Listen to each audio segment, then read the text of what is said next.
Kembali lagi di Ruang Zaki, kita akan membahas soal pendidikan sertifikasi hukum, terutama soal kontrak perancangan pengadaan barang dan jasa.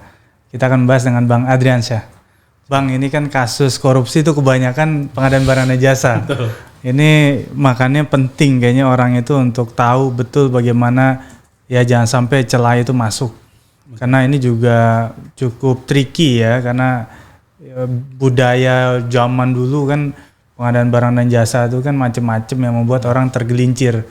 Gimana Bang Adrian meramu kurikulum ini agar bisa mencegah juga banyak perusahaan, kementerian dan sebagainya dari hal-hal yang koruptif tadi itu? Oke.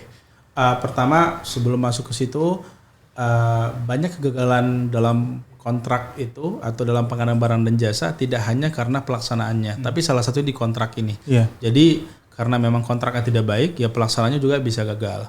Terus mengenai tadi yang koruptif dan lain sebagainya, itu pastinya dibutuhkan memang SDM yang memahami tata cara menyusun kontrak ini.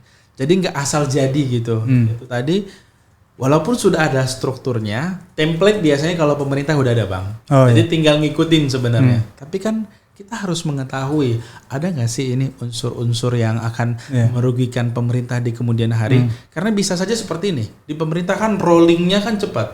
Contoh saya menjadi kontrak drafter, procurement kontrak drafter ataupun pejabat pengadaan di satu project. Saya saat ini menjadi orang yang merancang kontrak tersebut. 2 tahun lagi bisa aja saya udah pindah ke instansi yang lain, walaupun sama-sama tetap saya ASN. Ternyata 5 tahun kemudian ada masalah untuk kontrak ini. Otomatis kan dipanggil lagi.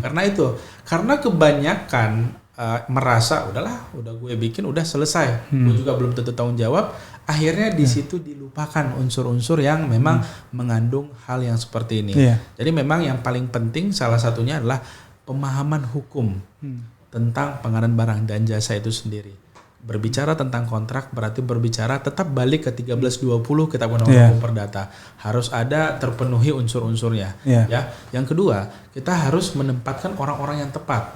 Orang-orang yang tepat yang memang memiliki karakter yang baik dan beriktikat baik dalam penyusunan sebuah kontrak. Itu menurut saya salah satu cara untuk meminimalisir tindakan koruptif yang terutama yang ada di pemerintahan. Seperti itu. Dan selain materi-materi tadi, siapa aja narasumber yang dihadirkan? Kalau narasumber biasanya kita akan hadirkan itu tetap ada Prof. Hikmahanto Juwana yang dia biasanya akan mengupas tentang dasar-dasar kontrak ya. Lalu ada Prof. Faisal Santiago, selanjutnya ada Bapak Edi Usman. Beliau ini merupakan orang yang sudah ahli di bidang pengadaan barang dan jasa, bahkan sudah sering menjadi ahli juga di persidangan di bidang pengadaan barang dan jasa. Lalu ada juga Pak Cecep, beliau juga orang yang sudah Widya Iswara ya. Jadi banyak bahkan melahirkan ahli-ahli pengadaan barang dan jasa. Jadi mereka-mereka yang akan berbagi pengalaman dan juga ilmu bagaimana menyusun sebuah kontrak yang baik.